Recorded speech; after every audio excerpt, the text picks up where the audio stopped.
ago. Slide 2 has a constitutional amendment update.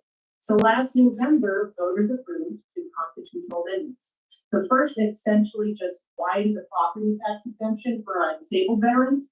In the past, a disabled veteran had to be 100% disabled in order to qualify for 100% property tax exemption.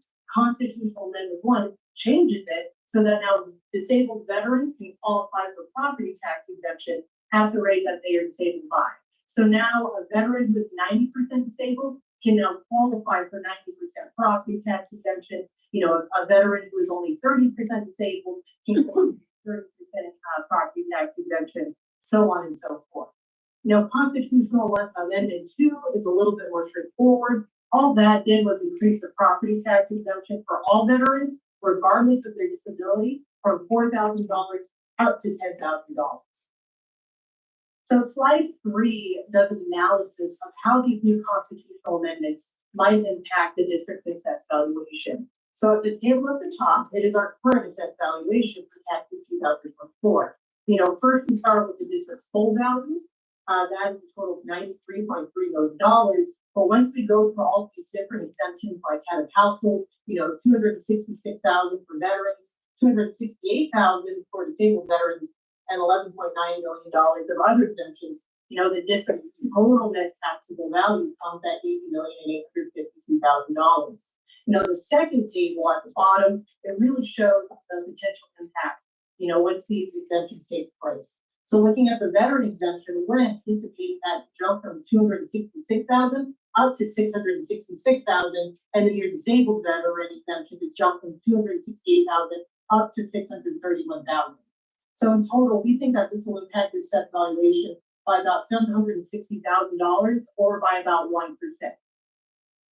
This drop in your assessed valuation is this very conservative projections. You know, we don't think it'll be quite as much as 1% of your AV. We think the impact will start next year and continue through tax year 2026. It really just depends on, you know, how many veterans file for the exemption, how many even know to file for the exemption, and for that disability, you know, what percent of disability that veteran is.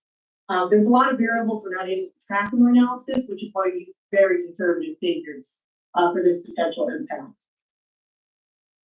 So looking at the district's history of tax rates on slide 4, the district has an operational tax rate in place along with an SB9. For your debt service tax rate, it has been a blend of both BTN and GO bonds, but overall, your total debt service combined tax rate has been sitting at $9.99 historically. So that the total residential tax rate sits at $12.15. You know, for the resolution tonight, that resolution to maintain a mill levy, all that resolution really does is state that for tax year 2024, you know, the debt service tax rate is $9.99, and it is the intention and the goal of the board for the tax rate to be $9.99 again in tax year 2025. You know what? I'll go ahead and I'll pull up that resolution too. Are you able to see my screen of the resolution? Yep. So as I've talked about, you know, for tax year 2024, the district's tax rate is $9.99. And then again, this resolution really just states that it's the intention and the desire of the board that the payment of debt service for tax year 2025 through the issuance or payment of existing bonds be maintained at $9.99 again. I just want to note that this resolution doesn't guarantee what the district's tax rate will be next year. It's really just stating our goal and our intention for it to be the same as it always has been. Now, continuing on, we'll jump over to the current outstanding debt. The district has $4,720,000 general obligation bonds outstanding, all of which sold with the Mexico Finance Authority. Those your municipal advisor are always looking for potential refinancing opportunities. But seeing how the outstanding coupons on your bonds range from, you know, just 3.7% only to, you know, 0.03%. You know, there aren't any feasible refinancing opportunities at this moment. But that's something that we'll continue to keep an eye out for, especially as the Fed is starting to prepare to potentially cut interest rates throughout 2026. So maybe, hopefully, we'll see some refinancings down the line. So slide 6 is just the district's overall debt management. So for election timing, you know, we don't need to go out for voters anytime soon. You know, we renewed our SB9 back in 2021. Since that's good for 6 years, we will need to renew that until 2027. The last time we went out to voters for GO bonds back in 2023 for $1.2 million. We sold 600,000 of that authorization last year. You know, we're scheduled to sell the remaining $600,000 of authorization in 2027, but we can be flexible on that timeline depending on your guys' needs. We would just need to make sure to sell that authorization before November of 2027. Now, at the moment, the election that we're projecting for that 2027 amount is $2,200,000.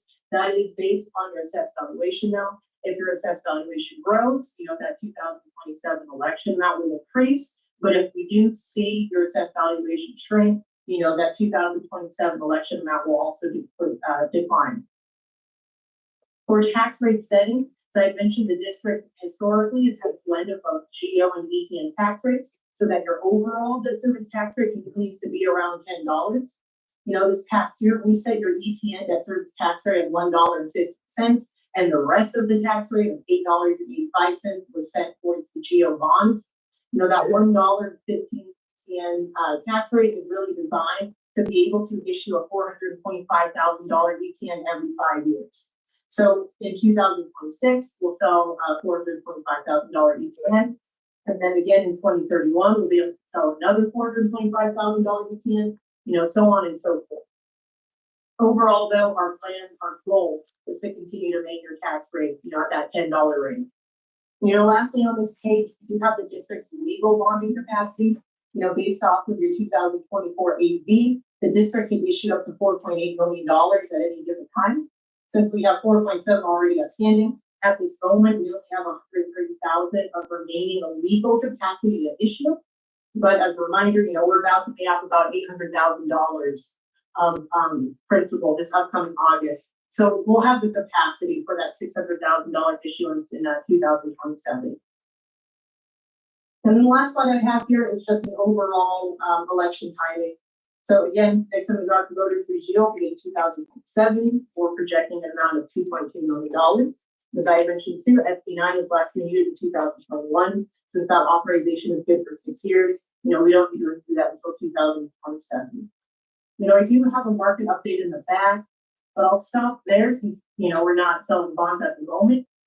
See if anyone has any questions for me about the district wider plan of finance or about the mill levy resolution that's in front of you tonight. Good. Okay. Thank you. Thank you. I think we're good. Thank you. Well, I appreciate you taking the time to meet with me today. You know, should you have any questions, either tonight with that approval or at any other time, you know, feel free to give me a call to me or any of my colleagues, you know, or the district advisor throughout the year if you ever need it. Thank you. Thank you very much. Thank you. Thank you. Have a good rest of your meeting.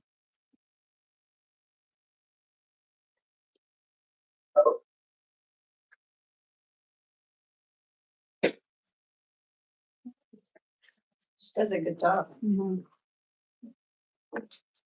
Yeah, that'll be down at the bottom. Okay. Ah, Yeah, now it's just meet and greet with the, so those of you here, two of you, we have our new administrators. So we have high school principal, Miss Jamila Miller. And I'm gonna say this on camera. Are we still going? I think we're good to wait till the actual, you can turn us off for the, 'cause we're not gonna start the act, we can't start the We can't six start anyway, till- so. So it's Jamila Miller.